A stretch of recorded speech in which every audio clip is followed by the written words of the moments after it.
the next president is going to appoint 1, 2, 3, 4 Supreme Court justices. If Donald Trump is president, he will appoint liberals. If Donald Trump is president, your Second Amendment will go away. Hold on, before you know how I know that? Hold on, gentlemen. I'm going to turn this car around. John Roberts, Ted Cruz, with your brother, wanted John Roberts to be in the United States Supreme Court. They both pushed him. He twice approved Obamacare. All right, gentlemen. Good going, Those were some of the calm, tepid moments from Saturday's debate in South Carolina. As you heard right there, the early response to Justice Antonin Scalia's death made for some fiery exchanges in that very intense debate. The Trump campaign right now trying to hold off Ted Cruz in South Carolina. The primary is Saturday.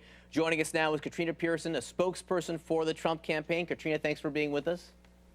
Good morning, John. So Ted Cruz says Donald Trump would appoint liberal judges. Ted Cruz says that Donald Trump is supportive of some of the things that Planned Parenthood does. He said it at the debate Saturday night. He said it again on Sunday. Let's just listen to that quickly.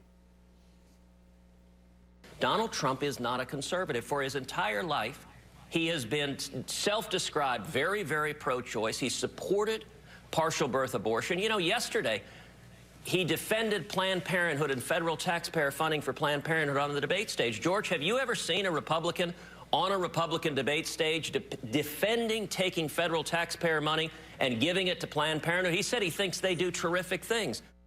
So, Katrina, what are the terrific things that Donald Trump thinks that Planned Parenthood does? Well, you know, to your first soundbite, John, it's interesting because the very opening question of that debate went to Mr. Trump about his Supreme Court pick.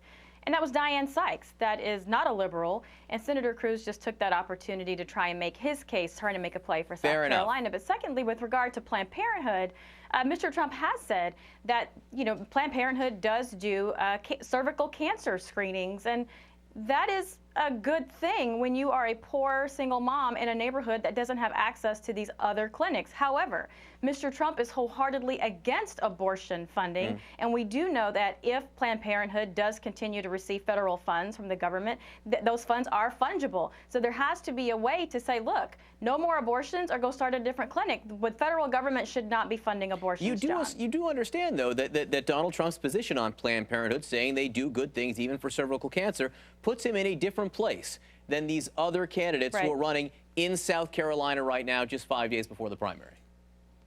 Well, Donald Trump is that candidate that is outside the echo chamber. You know, most of these guys are in a hall of mirrors, which makes it dangerous in a general election.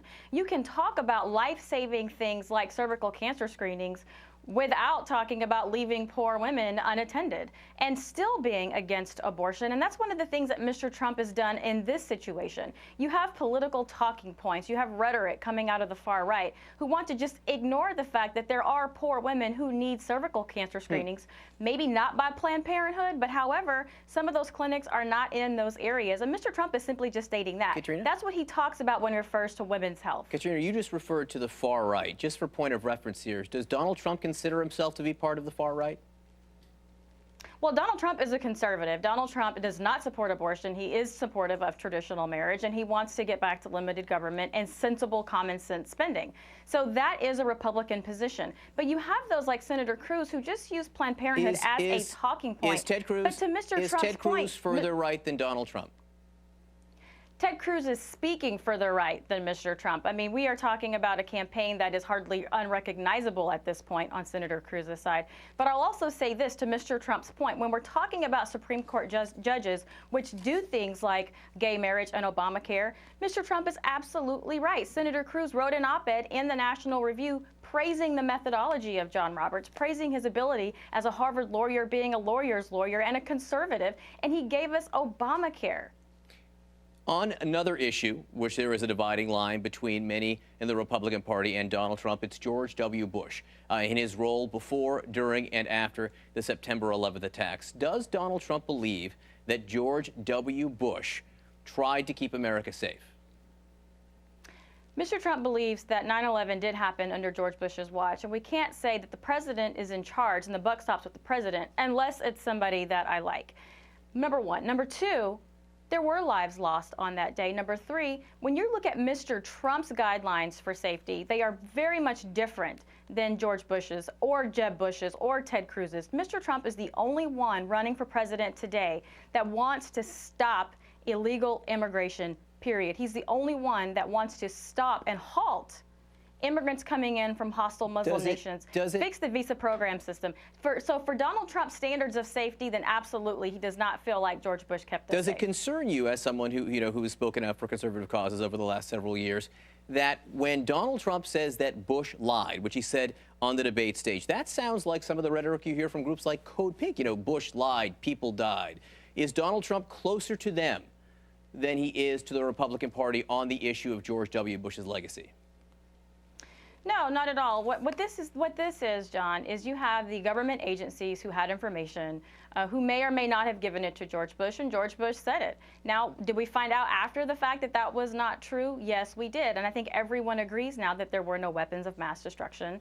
It did cause chaos in the Middle East. It was unsettling, and we're still suffering the consequences today. Now, the word choice, yes, a lot of conservatives are going to say, well, that sounds liberal. But again, we're talking about a candidate that's outside the echo chamber and is talking about the things that all Americans consider very important, particularly moving forward when we're still having struggles in the Middle East. Katrina Pierson, thanks for coming on with us this morning. Really appreciate it. We should note Rick Tyler of the Cruz campaign was supposed to be here. We had some pretty big technical glitches. We're going to get Rick Tyler back on as soon as we can.